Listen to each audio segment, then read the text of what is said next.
27th episode of Breach of Etiquette, your Legend of the Five Rings podcast. Today, the topic of discussion is role-playing in Rokugan. With me are Peter Meindertsma, John DiPietro, Paul Bernert. Yes. You're going to execute all tangents, except, of course, for this one, because it annoys the hell out of me. And is the best. And new guest, Ian Strawhan. Strong, but that's okay. And I can't say names. Yes. This is the joke, everybody. Manji does not know how to pronounce people's last names, just to let you know. So,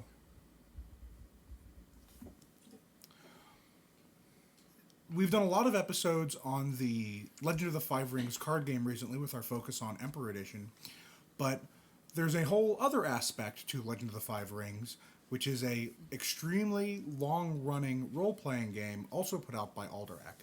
It's currently on its 4th edition. You've heard us mention it before when we talk about the Heroes of Rokugan and Five Rings Online. You might even interact some of it with the Winter Court mega games that have occurred for several years as part of the ongoing L5R storyline.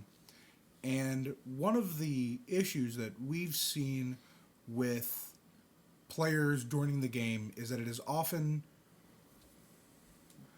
very hard to not only make a character, but to then roleplay that character. Rokugan is a very kind of alien world to our sort of modern Western sensibilities.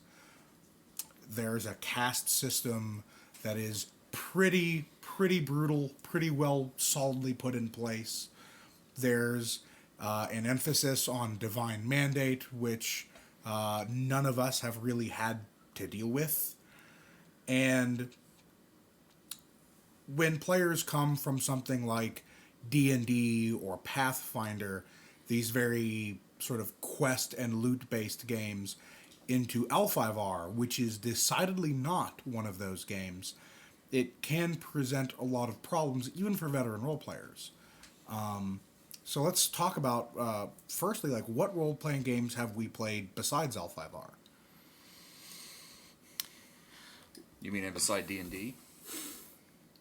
And besides D&D? Well, I mean, I got started with Dungeons & Dragons. I think probably most of us have, except in my case, my first D&D character was a badly role-played Rokugani character, which is part of the reason why I got into L5R.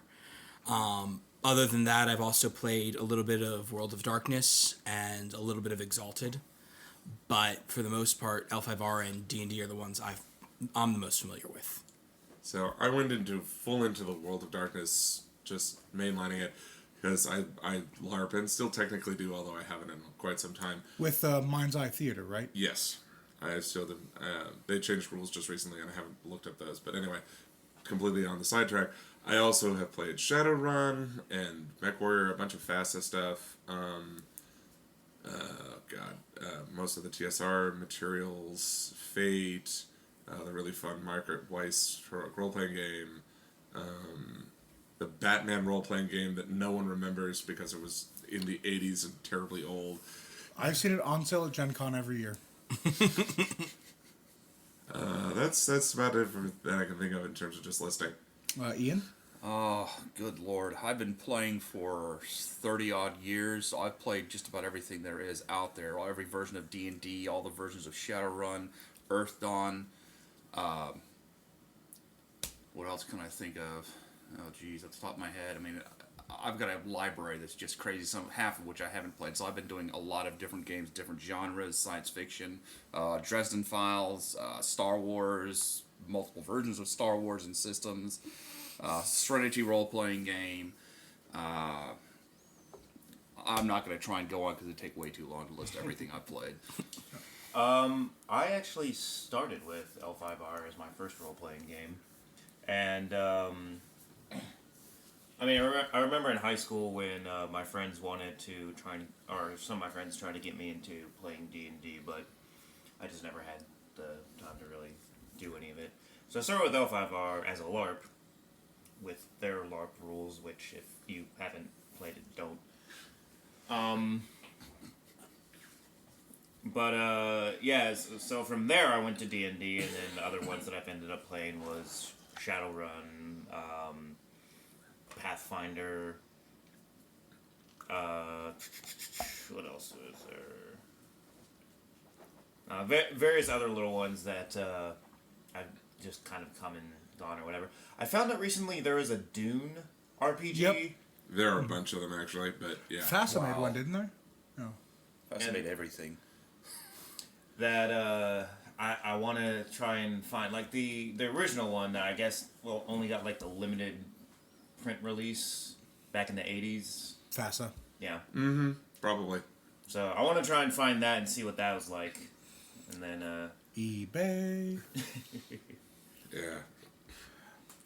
For my part, I've done fantasy role playing only every edition but D&D save Redbox, including a game of Chainmail that was surprisingly fun. I've also done several World of Darkness games, Vampire, Hunter, Demon. All in the third ed, just for the people who are White Wolf fanboys here. I did Exalted second ed for a while. Margaret Weiss's Marvel Heroic Role-Playing game, which is fantastic if you can find it, which is very tough because it is no longer made. And sort of the big one for me has always been Green Ronin's Warhammer Fantasy Roleplay second edition. It was sort of the first tabletop role-playing game that I really got into as a GM, and a lot of what I learned there does sort of influence how I play characters in other games. Notably, it's a lot easier to play a character that is out for their own skin after playing Warhammer, because if you think L5R is lethal, Warhammer has things that are a lot worse than death. Agreed. They actually do have rules in the core book for playing a quadruple amputee. You know? Yeah, and we are talking about grimdark, whatever setting you wish to go. Grimdark fantasy. So when people come from these kind of fantasy games, and sci-fi games in the case of Star Wars or Shadowrun, a lot of these games I think have a very similar kind of base starting level where you're a group of people that get together to do jobs and get money. And money in the form of either like sweet items like magic swords or computers or whatever, and money to buy those things that you didn't find in your job. But L5R has a very different approach. In L5R, instead of making, let's say, Jim the Street Samurai, you're going to make a Lion Clan Samurai, which means there's orders he takes from people, There are jobs he has to do above and beyond whatever the session may ask for. And I've seen a lot of people kind of have trouble making that transition.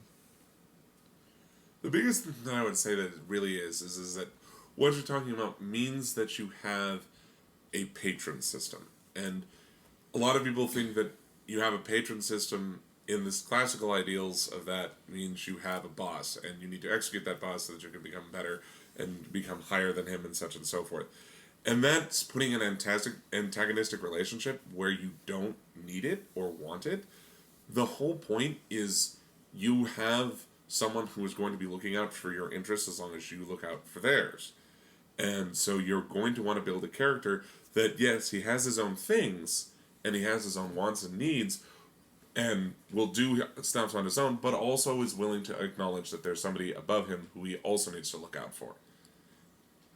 Yeah, it's one of the things that at least whenever I GM for new players, I always start with the phrase, I am not important, my clan is what is important, to just kind of get them in that mindset that it is not just you need to look out for. You have, the higher calling, if you want to,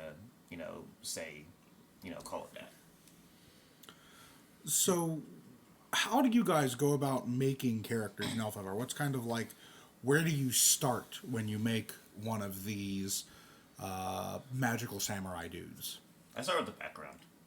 because you can, if you have an idea of what your actual character is going to be, then you can base you can try and base your mechanics around what you want your character to be actual do from the background, like especially for like advantages and disadvantages. If you write out what your character is like, it's easier to kind of find these out instead of just picking them at random. I think the concept is actually the first part of that, because the Background. background comes from the concept. Whether your concept is, I'm going to be a drunken, one-legged Ronin samurai, or I'm going to be Mr. Super Honorable Scorpion, which does happen, or whatever it is. You have to pick what your concept is, and then you go and think, okay, how am I? What would lead this character to reach that point where he starts his adventuring career? And then you start writing background, and then the mechanics start following after that. I would disagree that you always have to start with a concept. I enjoy always starting with a concept. If I can write a one-word sentence, this is influenced by World of Darkness. I write a one-word sentence concept and then build it. But there have been times when I've looked at something and I'm like, I have no idea what character I want to create. And so I look at the history, especially in L5R, I look at the history of the clans and go, if I was a kid and something like this happened to me, what would be my response to it? And that is a great way to start an L5R character, just because it's a great example is the character that I'm currently playing right now. Although I came up with this concept before I even started him. An event that I had in his character's childhood is he watched his mother have to murder his possessed father. And that sort of starts as a core of the character as terms of how he reacts to certain different things and how he feels about Bushido and honor and all those sorts of things.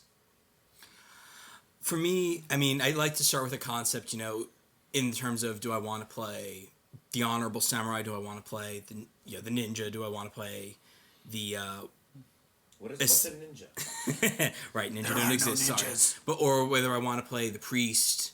But a big part of me, I think, also goes towards the disadvantages first, because the disadvantages are where you really distinguish your character. Like, advantages are important as well, but in my view, the advantages tell what your character can do, whereas disadvantages are where you figure out what's facing your character. Are they facing an obligation to another clan that maybe they're at war with? Are they facing the difficulties of having to balance a family life in addition to their duties as a samurai? And I think that that's the place to look especially when you're trying to build a concept and build a story. Something that I want to mention, we were talking about what's a ninja right now, and for those who aren't in the know about the setting of L5R, ninjas don't exist, and that's in heavy quotation marks. And the best way to explain it is actually the story that Manji keeps on telling of, I can never remember the Scorpion guy's name. You tell the story better than I do. What comes to the roof? Oh God, no! This is Briscoe's story. Okay. Yeah. It's Shosuro Daimyo never wore a shirt. God, what was his name? He was preposterously hardcore.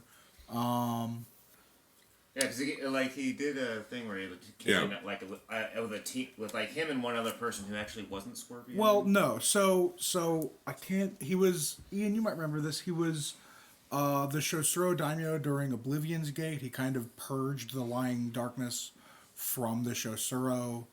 Well, I mean, really the point that I'm trying to bring up is less his name and more... Well, no, because for the people who care, someone go on the wiki. This is... I think the easiest way to explain ninja is, because we were talking about the Way of books earlier, the Way of the Scorpion book is possibly it's my favorite source book for any role-playing game ever. Because it goes through all this stuff, and it has a whole chapter on ninja, the black-suited guy you see from the movies, throwing stars. The very next chapter starts off with, everything you just read in chapter 3 is a lie. Because the ninja aren't that. Those guys are the ones that go through the training, and if they survive that, they actually get brought in on the real secret, where ninjas are actually really just courtiers who have really good disguise skills and how to talk to people, and they go and do really subtle stuff, and then they bring in the trainees to be distractions for everything else. As far as the Empire goes, ninja don't exist in a legal sense. There's no ninja. They can't prosecute you as a ninja. You get caught in a black pajamas, you usually just executed, I believe. Yeah, I mean, that's it. But you're never called a ninja. In the terms of Rokugan's history, what they refer to as ninja, in some cases, also refer to a concept called the Lying Darkness, which is a very evil, shape-shifting entity. They could take over people's body, change their faces, take away their faces, that kind of thing.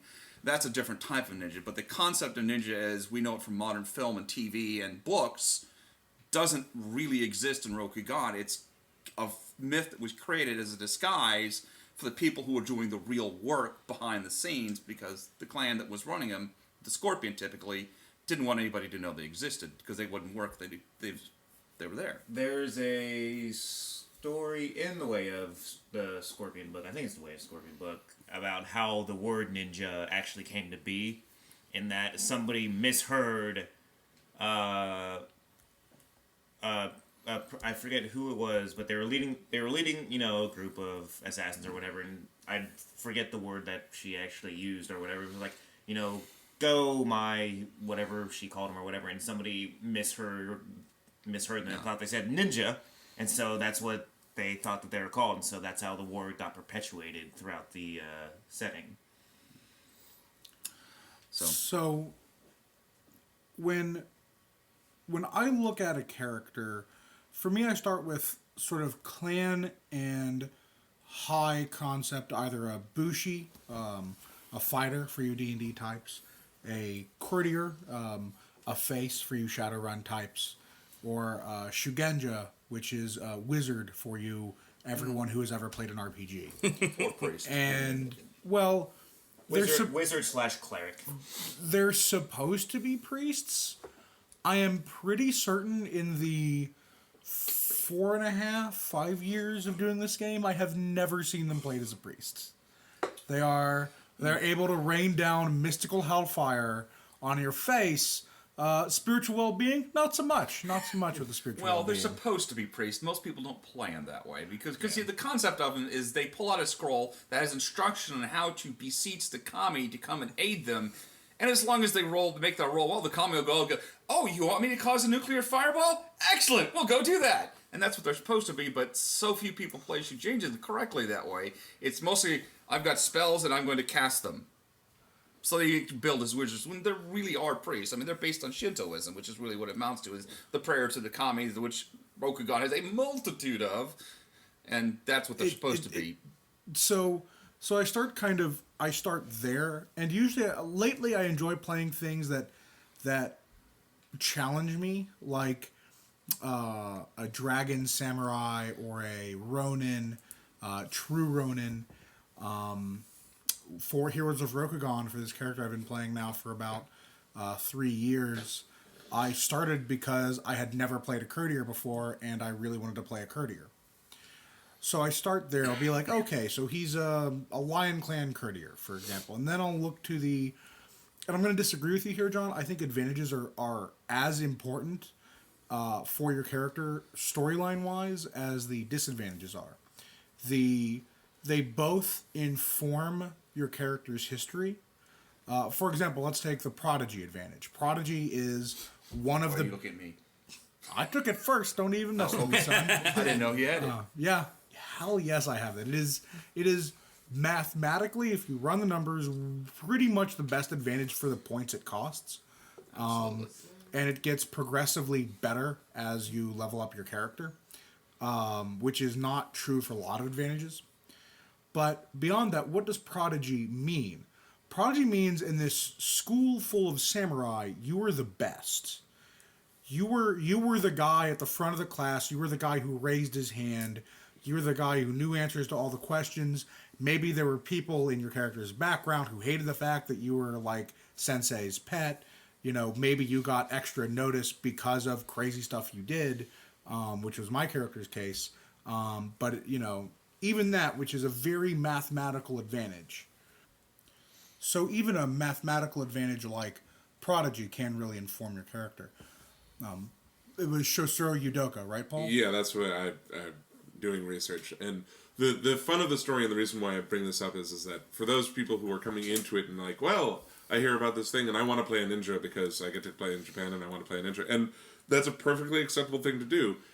You guys can't see it, but I'm looking very hard at Peter right now. The thing would is that that it should be relatively informed with the way ninjas are viewed in the setting, and the way ninjas are viewed in the setting is because this guy's going with another Shosuro to assassinate So the someone. way no, it was with Yojiro. Oh, was Yojiro. Okay. So it was the Shadowed Tower storyline where Scorpion are fighting more evil Scorpion. It was weird. Long story short, the premise is that the Scorpion Clan champion, Bayushi Yojiro, and Shosuro Yudoka, who is the leader of the Shosuro family, are busting into this hidden cell of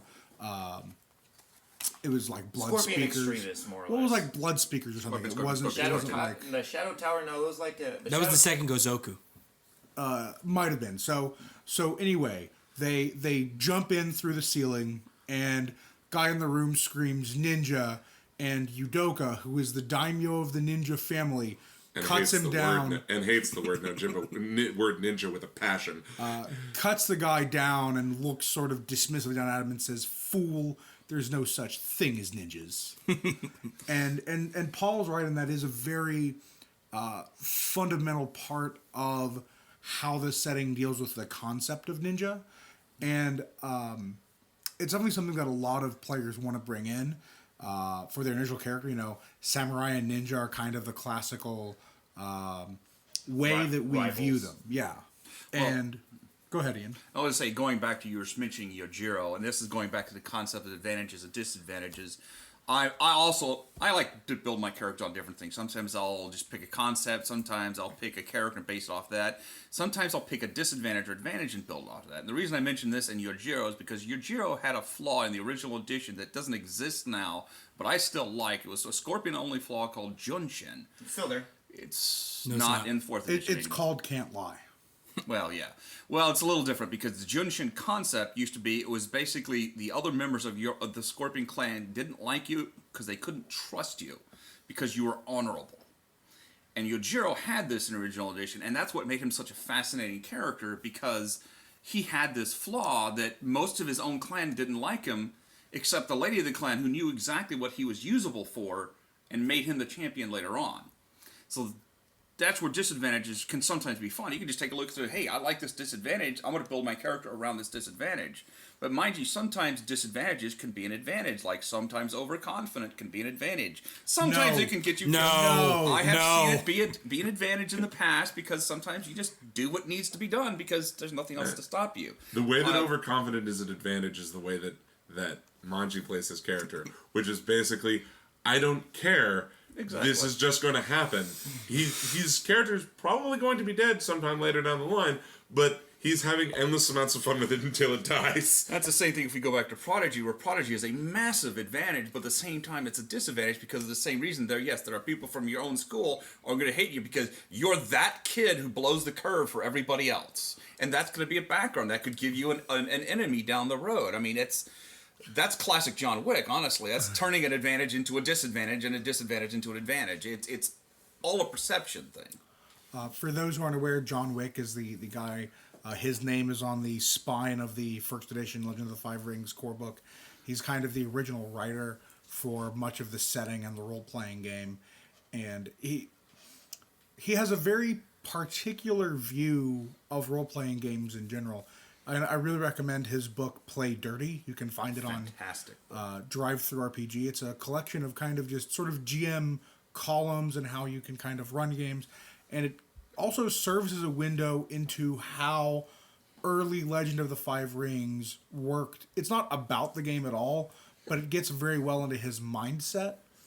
And one of the things that L5R does, in my opinion, better than something like White Wolf, is that the advantages and the disadvantages are all hooks for your character to get into the setting and get into the world. I would argue that White Wolf, a lot of the advantages, I won't say all of them because I will acknowledge there are some that are just literally there for twinking point. Celerity. That's just a power. That's not.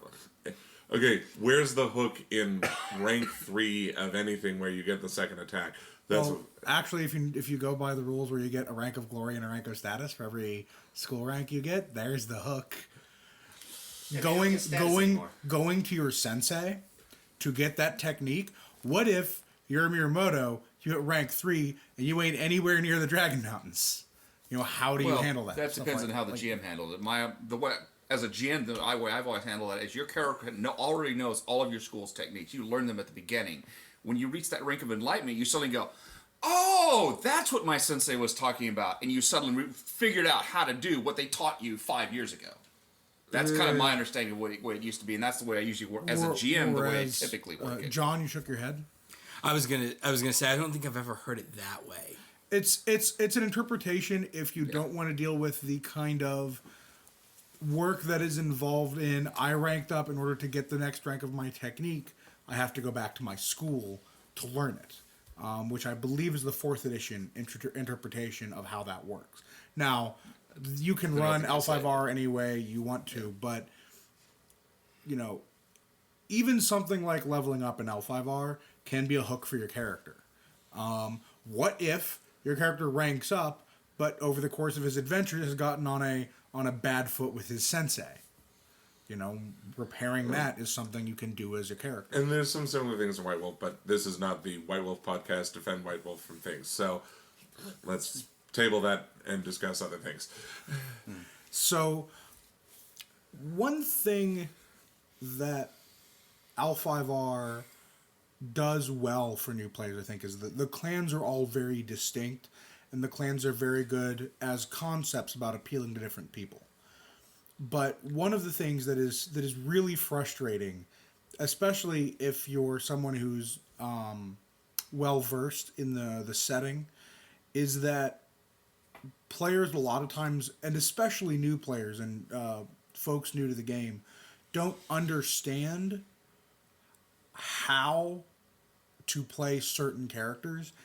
For example, Peter, when we started running Heroes of Rokugan locally, Peter runs a Scorpion character, and I think it was about a month in where I just brought Wave the Scorpion, opened up to the appendice, and said, "Before we play this next adventure, you will read all of this, because I can't do this anymore." I think that was also necessary for the other Scorpion in the group. Even It was also necessary for Benito. yeah. It was a good refresher. I hadn't read it in probably 2 years, so. And I'd still like to read it just because Around- it's such a fun set of chapters to read. and around the same time, that was the last time I had played L5R before this as well. Yeah. So I guess easiest way to do this in terms of that is just go around and first do the character that we're currently playing, because all of us here at the table are playing different clans, and then Well, and some of us are involved in multiple campaigns, but true. like I've played Dragons and Ronin. I've played lots of Mantis. I've played Crane very briefly in Five Rings Online, who is based on The Rock, and that was super fun. You're currently. I think I heard disabled, about by the way. this one. Yeah. I haven't been able to I know. devote it to it, so I'm going to try and come back next go round, but I just didn't have the time to really get into it. The next season 2 just ended. Next season starts in like 2 weeks. Okay. Looking at that. So, I've also done Crab on occasion. I'm really looking forward to the next campaign I get to play, and I'm going to play a lion. You can't be a better lion than me. Actually, you can be. That's just a dirty lie. But so yeah, You just lost a point of honor. I guess it, Well, see, that's the whole point to the character. Is I'd originally actually written Aramasu for a live action game, L5R game I was playing in San Antonio with some folks at the time, written with no disadvantages because I didn't want to get horked by the Scorpion. But this time around, I was like, you know what? I'm just going to take it and go. I want to play a character who is as honorable as possible because the Ikoto, really to me, are the epitome of samurai. Period. I mean, they are the warriors. They have a little bit of artistic ability. They're the tacticians. They really hold honor to their hearts. And I wanted to really play a character that was an honorable character, and it has been a challenge. Let me tell you. I've had more than a few circumstances like I just want to whip my sword out and carve this dude to bits. Like what was the last big one we did? The Enemy You Deserve. Fantastic mod. My character hated every second of it. And it wasn't even the mod I lost the full rank of honor in. That I lost because I was still playing the character because it was a challenge. There's no way he's not overconfident, but he's like, I have an opportunity to gain something really incredible here. and I'm going to throw everything I can on it. I flubbed my first Aijutsu rule. I honor rolled the Aijutsu rule. I didn't roll a single 10 on it, and I spent my luck on the honor roll, and I rolled only 1 10. But you know what? I kind of regret it as a player, but the character would not have not done it otherwise. There's no way he would have done it otherwise. And that's half the fun of the character. Is just he's not overconfident, but he is a prodigy. He's very confident in his skills to a degree, but he's also very honorable. He knows when he can't do certain things. It just wouldn't be honorable to do it. Also, the biggest disadvantage I got him for that was idealistic, which doesn't seem like much of a disadvantage, but if you roleplay it correctly, it's kind of a thing, and I think it made the character more interesting. I like the challenge of playing the character. For those who don't play L5R but other games, very highly honorable character is almost to the point of lawful stupid for paladins. I would not make that comparison. I said almost. I It wouldn't depends on even the bring it character. up. So the rules of honor in L5R are not just about your own interpretation, which is really what the alignments are in D&D. I played a lawful good character in Pathfinder, and I basically cut a merchant in half for lying to me. They didn't ask me what laws I followed, because that should have been the question. But an honorable character isn't just about their own internal compass. It is also about how they are perceived to be acting. Losing honor doesn't mean someone caught you doing something dishonorable. You know you did something dishonorable and that you failed to live up to the code of Bushido. That's why you lose honor. And I really enjoy playing high honor characters because it is so incredibly hard to maintain that point of view and that perspective. And high honor, even though it's not really an advantage or a disadvantage, can do a lot to inform you about how the character perceives themselves. And that's one of the biggest sometimes turnoffs for new people coming into L5R or any Japanese type setting where they don't fully understand the concepts of honor. I mean, you try to explain seppuku to somebody who's never heard of it before, doesn't understand. They're like, why would anybody cut their stomachs open for anybody else? I just don't get it. But that's what honor is about. It's not just a matter of, I'm just doing it because I want to do it. Your honor has been, or some reason honor has been smirched to such a degree that the only resolution for it is seppuku, is honorable seppuku, which is seen as the most noble sacrifice any samurai can make. And not a lot of people, not everybody gets that idea, that honor is not just a set of mechanics, it's not just how you perceive yourself, but it is the way of life, period. So getting back, I believe the original question was about the different clans and tips for the different clans. And technically, this is a way to deal with lion. That is Because true. Yeah, lion's that's good. a lot of what we Lion talked about central is very a lot of important to lion. lion, Lion and and also crane and Yeah. phoenix and some dragon. unicorn. I mean, honor is important for everybody, even the scorpion. Yeah. As our friend Benito is finding out. So, So what about, let's take somebody like the crab. How would you guys play a crab? Well, here's the thing that I find interesting about the crab. The crab have a very wide range of types of people within the clan to actually play. From the Hida to the Yasuki. And they're almost I would say polar opposites of each other. Aside from just being a warrior and a courier class. I would seriously. Finish your statement. I would seriously I mean, there's definitely a wide range in any clan, but I think there are certain things, even between seemingly very divergent classes, that really can inform a general character. And I think with the crab, the most important thing is their duty. Each of the clans is supposedly associated with one of the virtues of Bushido, except the scorpion, who are associated with loyalty, which is not a virtue of Bushido. And the crab's thing is duty. It doesn't matter whether you are the Hida on the wall who's standing between the Shadowlands and the rest of Rokugan, or if you're a Yasuki merchant who is responsible for getting the food for feeding that Hidabushi on the wall. being a crab is more so than any other clan. I think is about the duty of the crab. In my opinion, the core part of understanding the crab is a classical scene that has been played out in a bunch of different things, and that is the war veteran returns home to the country that has never seen war.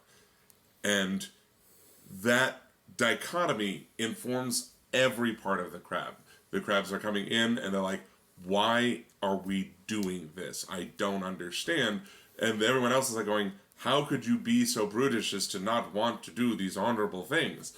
Okay. And you can understand both viewpoints, but coming from that mindset of that's a core function of the core part of the clan is understanding that they are constantly in war, constantly war veterans, constantly at the point where they do not understand why people do extraneous things. They have seen some shit, man. Yes, They have seen shit. some terrible things. things. They have seen some really, really terrible things. And if you don't think they've seen really, really terrible things, find images online that people have drawn of Oni or any of the great demons, and realize that the majority of crab, except maybe for members of the Yasuki crab, have at one point stood on a wall and seen that coming straight for them and wanting their blood. And in multiples. There's a great story in Bearers of Jade, I think it is. It might be the Book of the Shadowlands. And the story centers around these three, like a scorpion daimyo, a dragon daimyo, and a crane daimyo, arguing with the crab that their soldiers could do just as well on the wall as the crab could.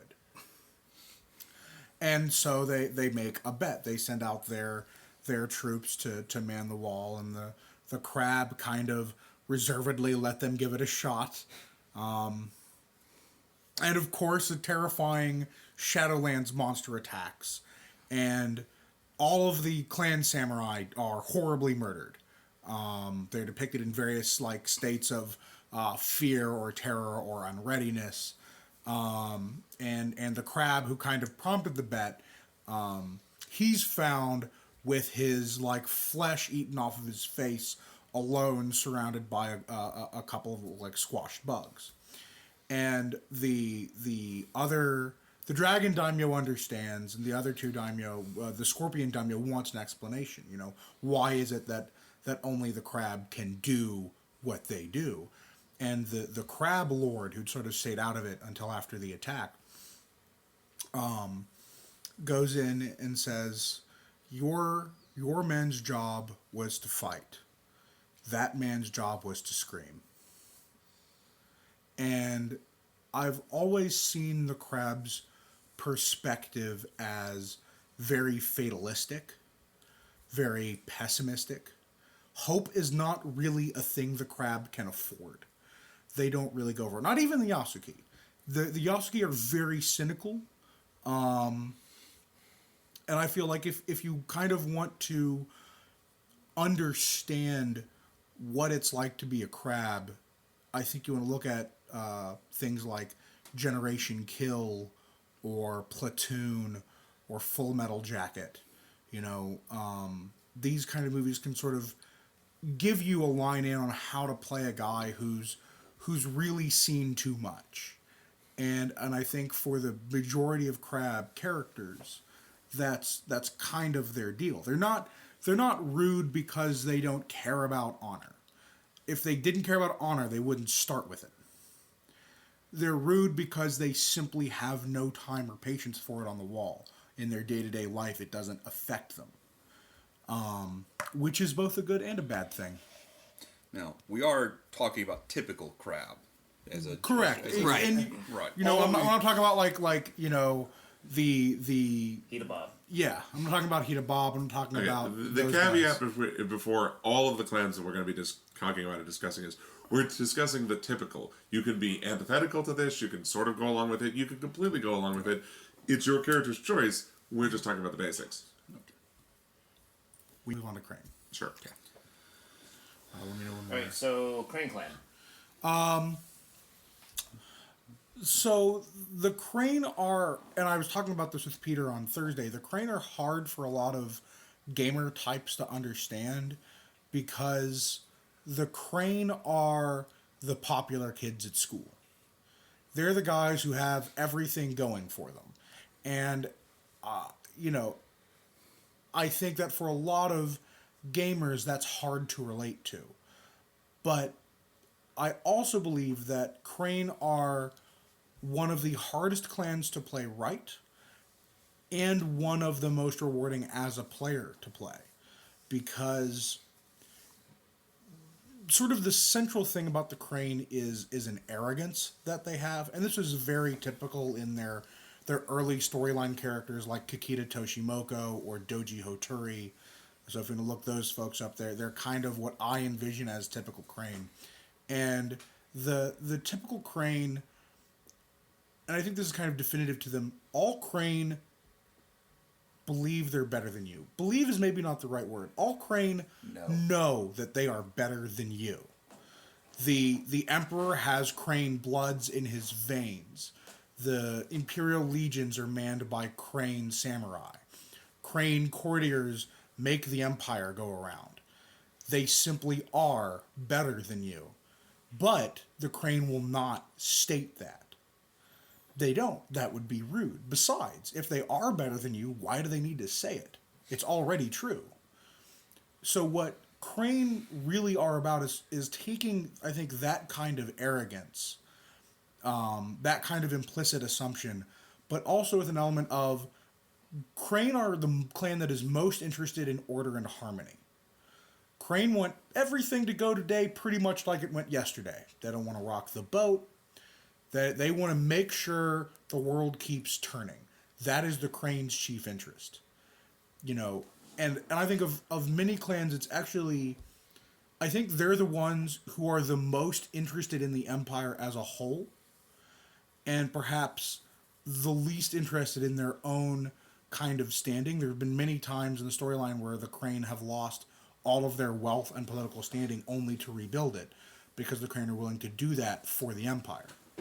And I think another aspect of the Crane that's really important in terms of the Crane stems from that. They are not better than you just because they are Crane. They are better than you because since they are Crane, they have lived their lives building perfection. Okay, they constantly are seeking it. They are constantly working on it, and they see everyone else is not going towards that ideal. But the reason why they're better is that has been their dedication since they were born to be perfect and better because that's their job. Like, I feel like Crane, someone like Steve Jobs would have been a Crane if we were to take like that kind of mindset. It was seriously, we were to take that kind of mindset and that kind of drive, he would be a Crane. Yeah, and the one of the there's the Kikita Artisan Academy, which is not in the core book, but is and the entire point of the Kikita Artisan Academy is to pick an art form. You will be the most advanced in that art form above every other clan, and your really only competition are the other people you see around you in your school right now. That's your only competition because everyone else will be worse than you. To compare them to like, I think every clan has a professional wrestler that can really slot into them well. It's true. I swear to God. I want to know who you think for the Phoenix when we get there. I already know who's. So for the Crab, I feel like the Crab would be like Jake the Snake Roberts. So we're going old school wrestlers. Yeah. Well, I mean, new school wrestlers don't have, what do you call it? Personality. There we go. Ow. Some of them do, but a lot of. But anyway, for the Crane, I think that guy has to be Ric Flair. I would. Styling and profiling. You know, if you want to be the man, you got to beat the man. That's very much, I think, a Crane mindset. I think going back to the perfection ideal, that is definitely what the Crane are about. They're day one, out the gate, they're the best duelists, they're the best artists, they're the best courtiers, they have the tightest bloodlines to the Imperial family. They are the best. Well, they founded Rokugani Society, so they kind of have to. Yeah. And I think that's another important aspect of it is that over the length of history, yes, the Lion invented, tactics. Crane invented society, invented the rules of society, and they tried to make that society the best. And as a result, because their ancestors were the ones that invented it, they were born in right in the center of that high society, and that's a big part of them too. One of the things that I put into Book of Earth in the Sumai section, there was a story element that I wanted to put in because the crab made Sumai, which is the L5R version of sumo, and as we all know, modern day sumo has this ring, and if you're thrown out of the ring, it doesn't work. But crab, as the way crab invented it, didn't look like that. Crab were just basically until you hit the ground. But eventually, this gets imperial political endorsement and power. And the way I wanted to kind of involve the crane in something that is traditionally considered not very crane-like. Crane invented the circle. That way, you took this game from being about who is the strongest guy on the wall to a competition and a sport that, very importantly, a crane could win at. Then the crane went and invented Mitsudo, which is a whole different matter. But so that's the crane, really. So, what about the dragon? We'll let John talk about the dragon since that's his. Kind of keeping this thing moving. Yeah. I think the most important thing with the dragon is of all the clans, their one stereotype is that they're the most individualistic. There might be some disagreement with this, but I think with the dragon, the important thing is that they are offbeat, even internally.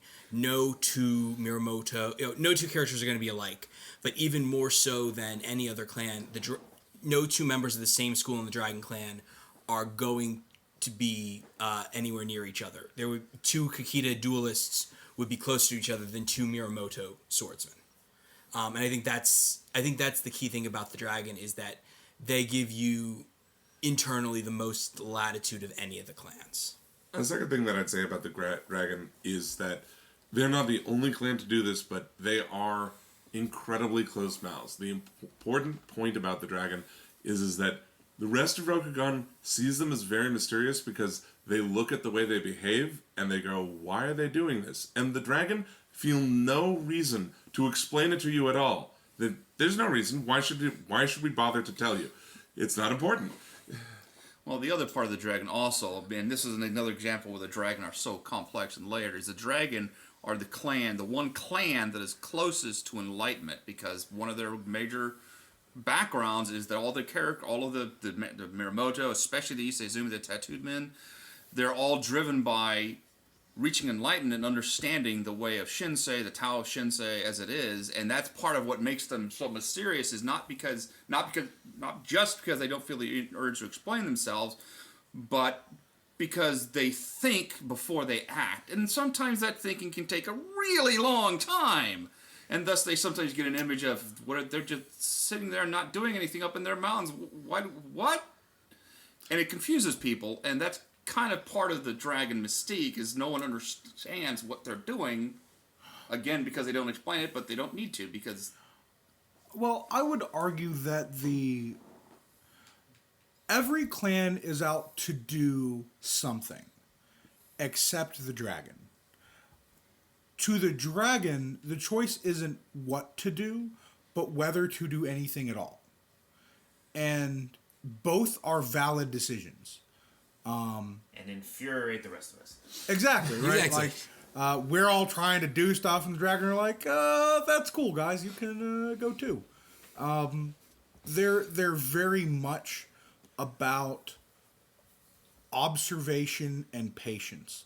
The first character I made for the RPG was a Togashi monk, and in order to understand how to play the character well, after reading some quotes from Way of Shinsei and after reading Way of the Dragon, I found online the Tao of Lao Tse, sort of the document of Taoism, and I read that a lot of times, over and over, so I could kind of make sense of what their perspective is.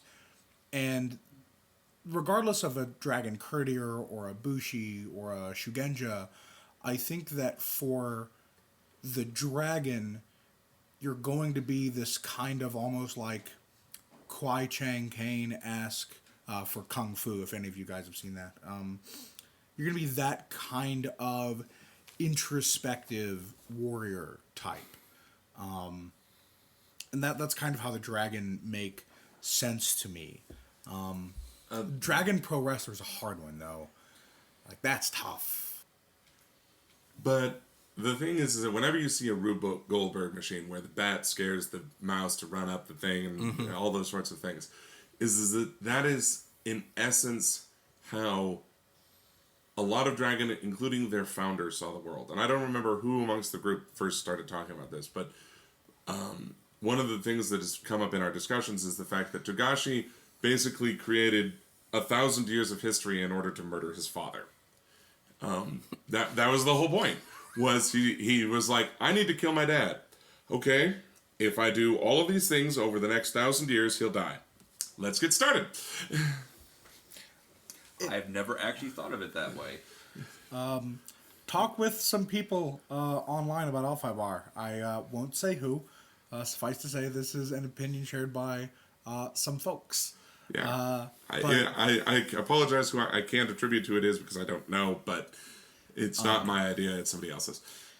I would say it if I wasn't sure. He is slightly concerned about a certain clan's player base already, so I won't say anything further. But the point of the dragon is you've really got to, I think you've got to start with an introspective basis for your average typical dragon. The thing I always tell people, we're going to move along here to the Lion Clan. The thing I always tell people about the Lion is that if you've ever seen a Kurosawa movie, Seven Samurai, Yojimbo, Sanjuro, Ron, take your pick, that's a Lion Clan film. No other clan can do those like the Lion. I'm actually going to argue that a little bit, because the Seven Samurai, if you watch the 7 main characters, each one is a representative of a clan that is an L5R.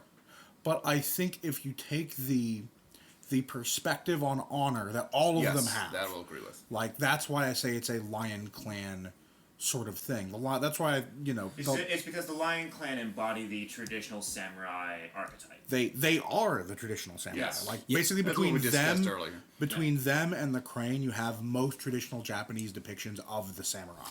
And I remember you've explained this to some new players before, is that a lot of the clans can be described as samurai plus. The Phoenix are samurai plus wizard. The dragon are samurai plus monks. The lion are samurai plus samurai. They are the samurai's samurai. The other thing with Lion is, I mean, a lot of the clans, each of their schools have different functions. They all do different things. With the Lion Clan, they all do different things all together to support each other. The Courtier School's ability is to make all of the other Lion schools and Lion's personalities look better, be better, and record all of their history. The Shujinja School helped the Lion in battle. The Akodo School direct the Lion in battle. The Matsu follow directions from everybody else and go kill things in battle, backed up by the Akodo. Well, it's very much so. If the dragon are individualistic, the lion are, I don't want to say homogenous, Conform. but very much like Yeah. they feel the most Japanese of the clans because they are focused so much on working together. The idea of the lion is, to me, sort of this fundamental cooperation and respect under the auspices of honor, Bushido, and the ancestors. Exactly. And if you, I think the pro wrestler who is Lion to me is. Am I about to punch you, Mungie? It's Hulk Hogan. I'm sorry. It's gotta be. It is classic. Say your prayers, eat your vitamins. Hulk Hogan. It's gotta be. Yeah, brother. So next on the list, I think Mantis. Mantis alphabetically. Oh, who cares about the Mantis? I'll be honest. When I started up about when I started playing about 10 months ago, Mantis were near the bottom of my list of clans that were, in terms of the clans that I liked, they were, out of the 9 great clans, they were probably 7 or 8. Now they're a lot closer to the top. Spider. Well, I think we should bring them up, but that's for later. But now they're a lot. Now that I've taken a time to look at them, they're a lot closer to the top for me, because of what they represent, and what they represent is Being awesome. being awesome. Well, what the Mantis really represent is, honestly, is a break in the Celestial Order, because they are the only great clan that came up, started with as a minor clan, really. And even though it was a minor clan with great clan blood, their founder was one of the sons of Hida, so great blood to begin with. But they essentially, pretty much blackmailed their way into becoming a great clan. But there was a lot more involved. They did not blackmail. First off, Okay. What Yoritomo did was, and pardon the phrase, those of you listening at home, lay his balls on the table and said, "Come at me." And they were big balls. Yeah, they have. I think they're currently bronzed. But so the way I try and explain the Mantis to new players is that everyone has seen Star Trek, the classic Kirk, Spock, McCoy kind of trifecta and personality types and all that. We're all familiar with that. And I feel like that's the Mantis to me. They're very focused on sort of exploration.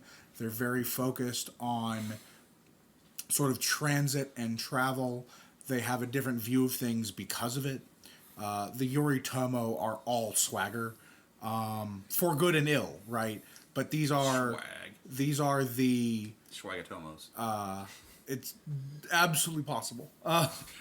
The Yoritomo are very brazen and forthright, and very much in your face, which is a terrible thing to be in Rokugan, because they are invariably the nail that sticks up,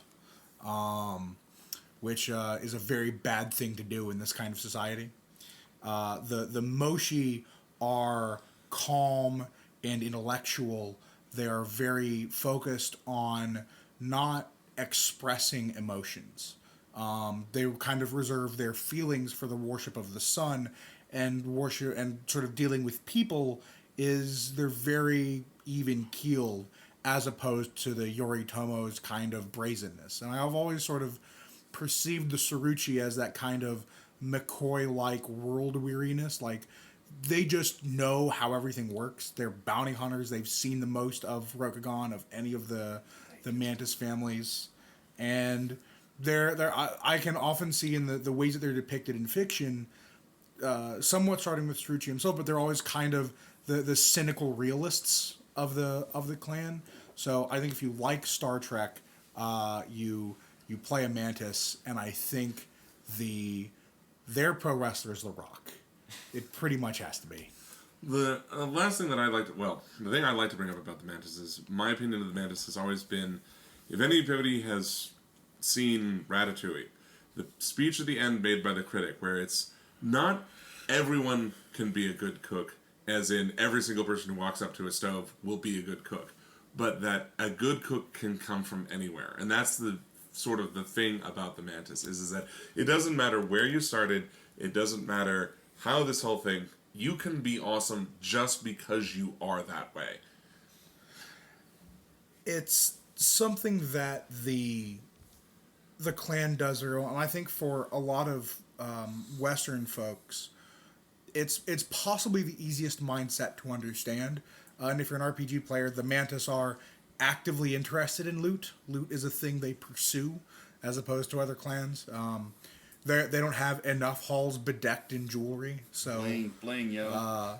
very much so. I had a costume made for this Mantis courtier that I play for Heroes of Rokugan, and it's kind of a mix of 70s Elvis and Liberace. It's also very much, I think, how they perceive the world. Well, I shall point out that the Mantis are apparently very good at collecting enemies. At least one of them is. So.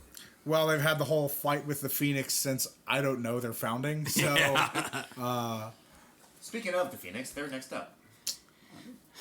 I got nothing here. I do, because for me, Phoenix. I don't play Phoenix right now, but Phoenix Clan was the clan I started with, both RPG wise and card game wise. And to me, the thing about the Phoenix are they're the nice guys that don't finish last. They're what happened. The Phoenix in Rokugan are they've got this. It's not just a belief. They've got this philosophy of pacifism. They don't like violence. But whereas But John, casting spells isn't an attack. well, that's what I was getting to. Whereas first the hit. Asahina was a clan of is a family of true pacifists in the Crane, and the Crane share that belief in peace. With the Phoenix, the thing is they won't start the fight, but if you bring the fight to them, they will do their damnedest to wipe finish the them, floor with and they will wipe you out with. Well, the other thing about the Phoenix is the mindset of the Phoenix is that they are not a clan of samurai. They have samurai. They have a samurai family, but they are a clan of Shugenjas and mystics. Their Shugenja lead the clan. They have a samurai who is technically the clan champion, but it's really the elemental council that leads, and their Shugenja are bar none the best in the empire at what they do. So it's a completely different mindset from the rest of the clans, in that their samurai are subservient in a way to the Shugenja. Their arrogance kind of rivals the Mantis almost as well, as far as the Asawa goes. It really depends on who you're going for. But the point, I made this point early on in podcasts, and I'll make a point again, is that the entire focus of the clan in terms of the Phoenix is finding out everything they can. The Isawa behave in the way that they behave because they are literally walking up to everybody and asking as many questions as possible because they want to know all of the things, because if they know all of the things, it will be better. This is not at all dangerous. So, for me, Mantis blood pumps in my veins. So, they're one of the. Though I started, I think, as a dragon, and I still really do enjoy the dragon. The Mantis are the clan that I play and really enjoy the most. And so I was talking with Fred Wan. He was a guest we had a couple of episodes ago. He's the story editor for Alpha, and I was saying, so Fred, why do the Phoenix suck? And he said, what do you mean? They have the Shiba.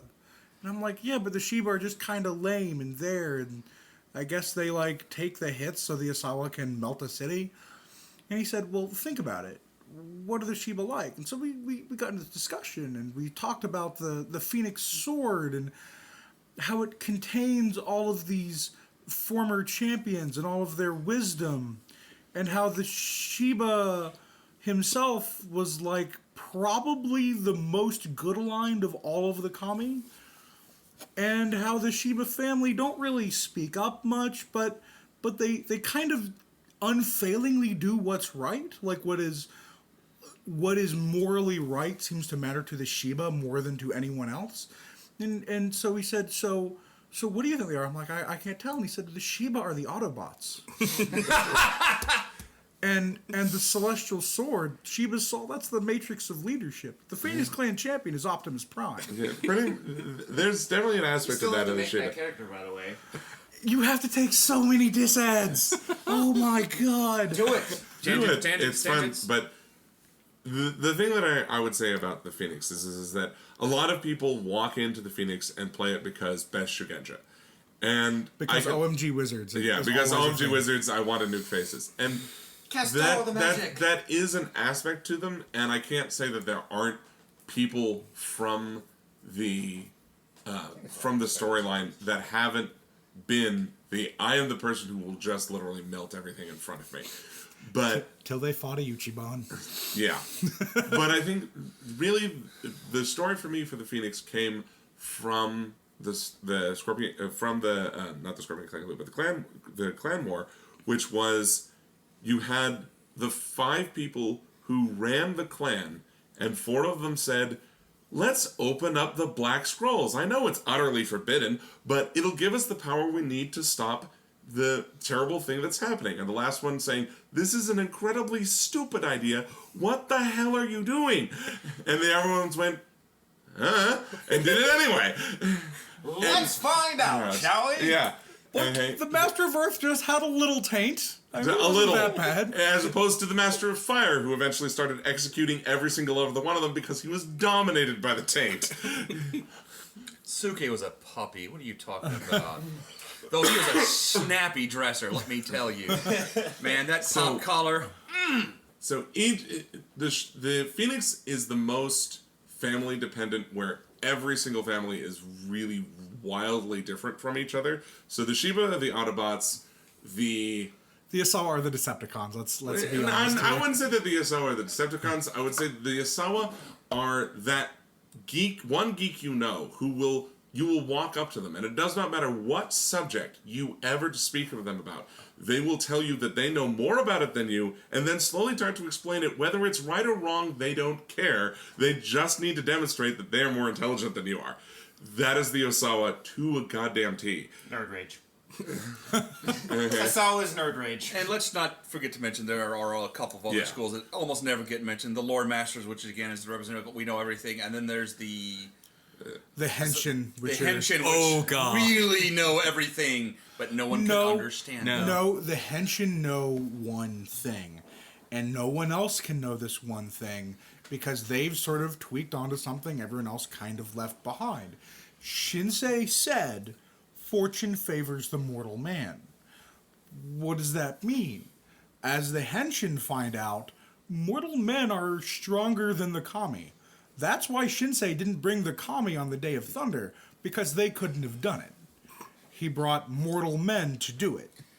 Alrighty. So on that note, should we switch So to the Scorpion, I believe. Yeah. Scorpion? are, Scorpion. Scorpion's Peter's favorite clan. Scorpion. I don't know why. Maybe because he's just a sneaky git.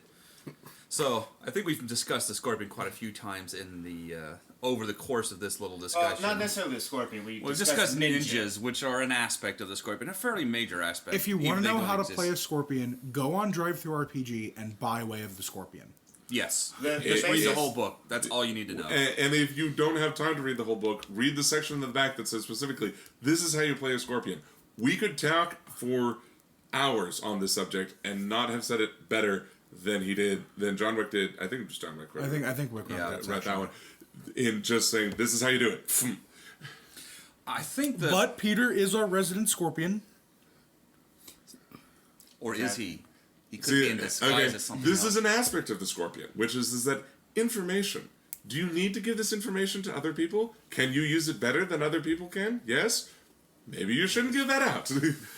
The main aspect of the Scorpion is being able to find out what you know about other people and figure out how to use it to your advantage. Or to your clan's advantage, or the Empire's Well, advantage.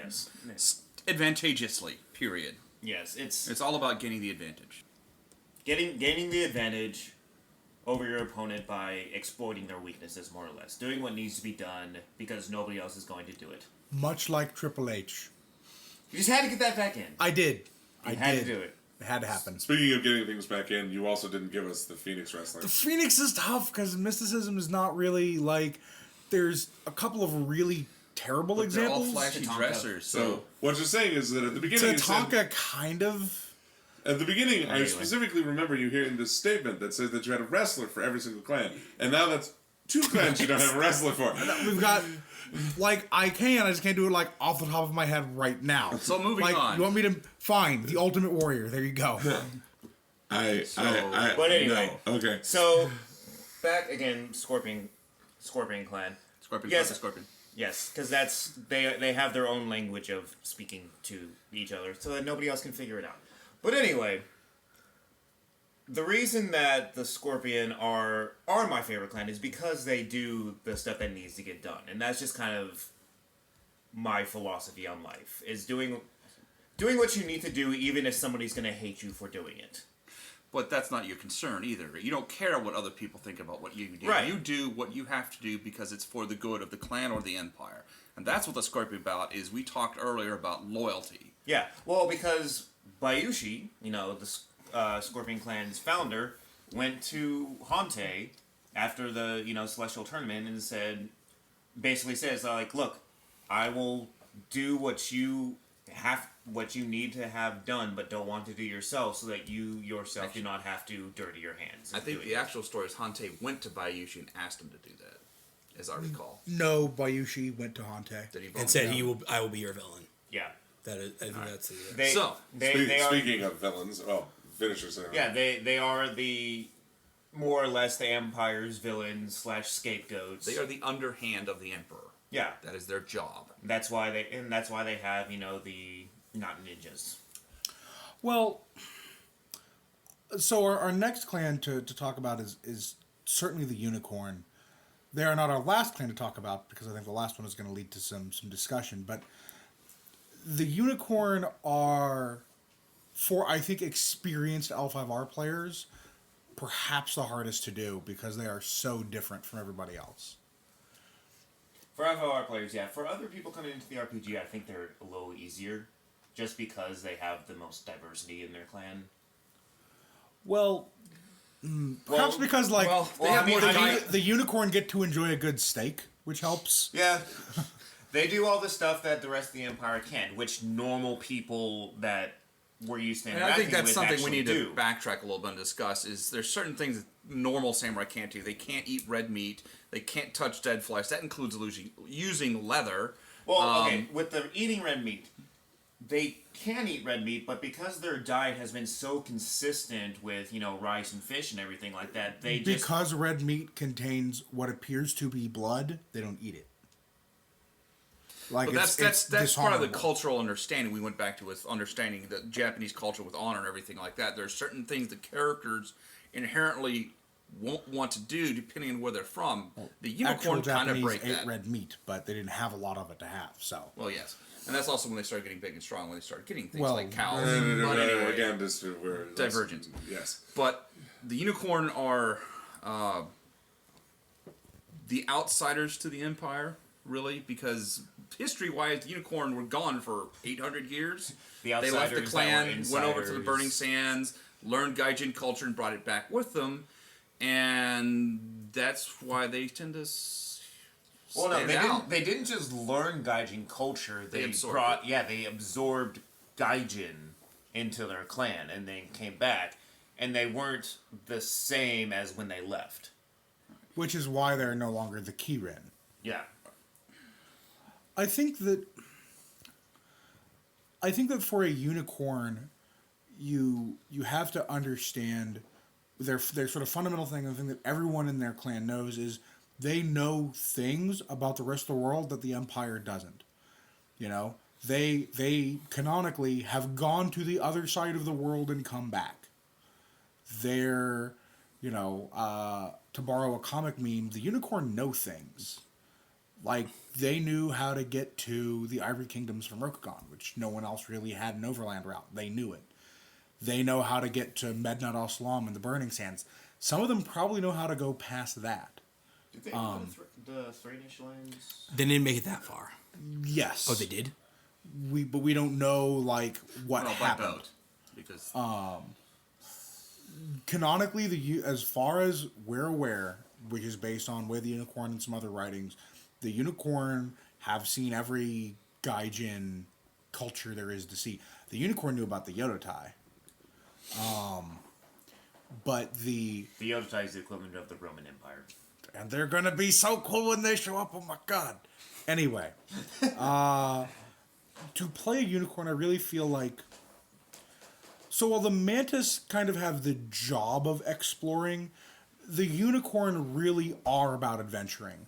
The Unicorn go places just to go to them. They experience things to experience them. They're Do you like travel? Do you like seeing the other parts of the world? do you like killing foreign exotic people? well, and that's another The thing. Unicorn Clan is for you. The Unicorn, though they are honorable mostly, do have a different perspective on that honor than anyone else. Just because they've had all the other influences of a bunch of different cultures. They couldn't stab every Gaijin they met on sight. It wouldn't have worked out well. Yeah. And to an aspect of that basically, they are the classical wanderlust adventurer. In all of those stories that you've ever seen, where it's like he walks by and He sees something terrible happening, and he needs to step in. So he is the Western gunman, the Western drifter of L5R is the unicorn. Or the Rey Mysterio of L5R. That's also true. Yeah, yes. He is a samurai with no nami. Okay. So Machi, you hurt my soul sometimes. so Was that a wrestler reference? Because I didn't get it. It was. it was. But Rey Mysterio. so I don't want wrestling. I know. as standardly, when we reach the point where Madri has listed a wrestler, we move on to the next clan. And so let us move on to the final clan of our discussion, and the one that probably is going to cause a heated topic, because there are people who enjoy this clan a lot, and then there are people who find this clan to be really, really stupid and redundant, and that is the Spider Clan. So the Spider Clan are a relatively recent addition to L5R. Canonically, they're only really going to show up in games set in the current timeline or shortly before. They were largely the Shadowlands Horde up until just a short while ago in the game storyline. So Yeah, well, like 10 years ago within the storyline. 20 maybe. about 35. Really? 30, Been that- 35. They've been there's There been was a 25-year time jump. Oh, okay. That's right. I keep forgetting about that. So the Spider PCs that I have seen online are every terrible rogue meme put together.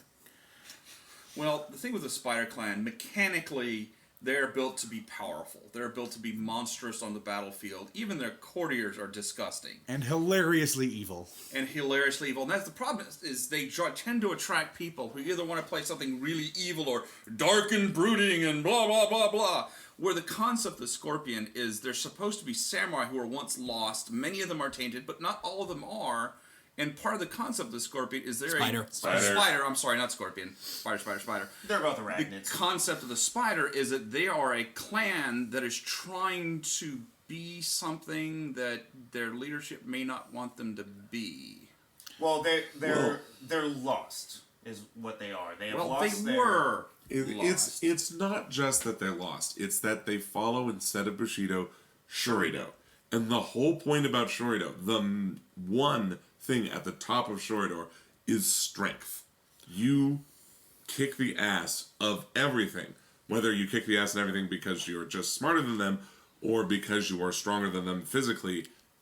Well, okay, probably what, in my opinion, the best comparison of going with Bushido and Shurido.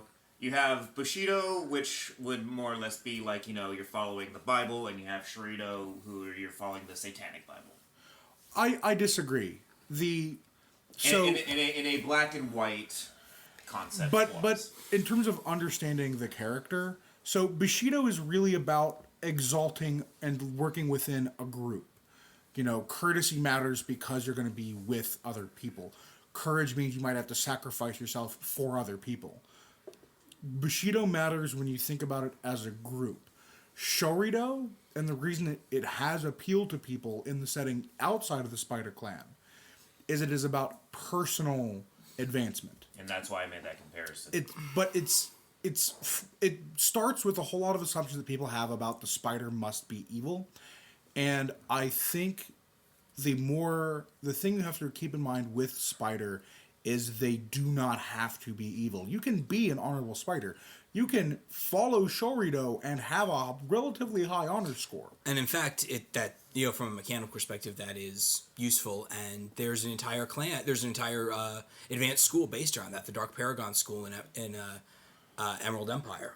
The problem that I have with the Spider Clan is that, and at least like people who play it, and this is kind of a restriction of the actual mechanics as well, is that there's all the Daigotsu schools Is super taint. Yeah. And the thing is that most of the people in the Spider Clan did not learn these techniques. They are former members of all the other clans, normally. And they should have... The way that I see to play a majority spider person is you were once a member of this clan, you fell to the taint most likely, and you decided not to kill yourself. And so you went, to find another path.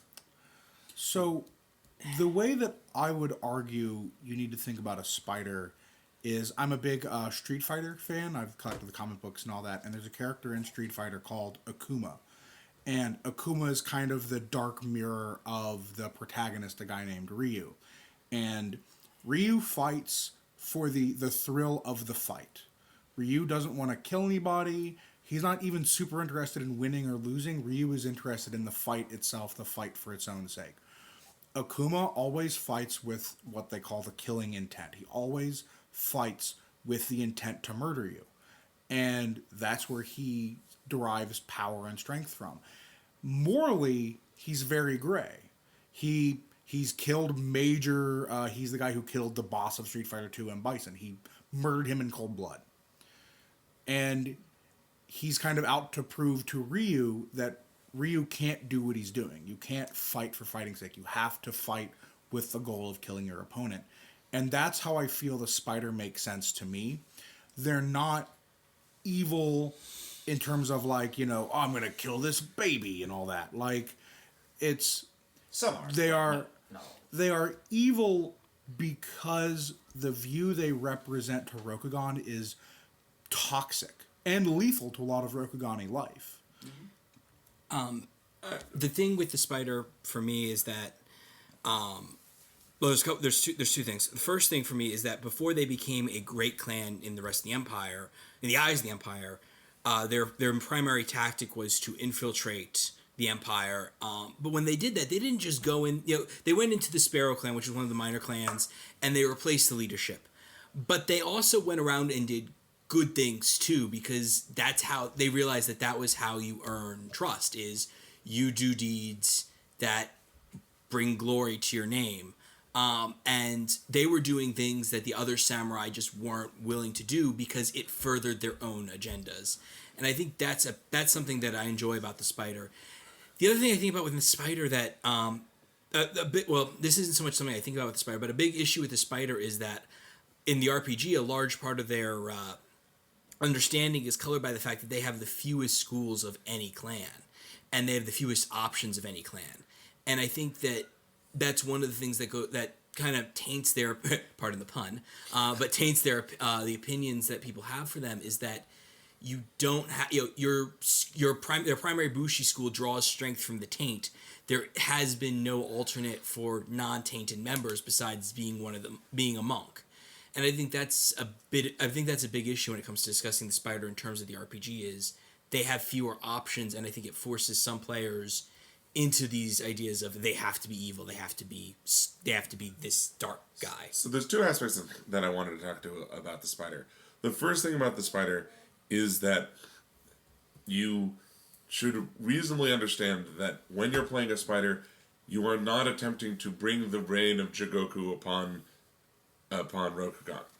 That used to be maybe your goal, but that's not anymore. Right now, your goal is your clan head wants to be emperor. He might be a little evil, but he really wants to be emperor. So that's going to be part of your thing, is making sure that the spider becomes the emperor. Whether that's because they've embraced terrible things or anything along those lines. You are seeking the power.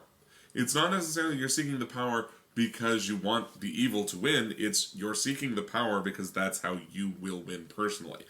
The second is that there's a major problem with a lot of the things that I've seen online in terms of spider players, that if anybody who plays any amount of White Wolf will understand when I say this term, which is there's a lot of fish milk syndrome.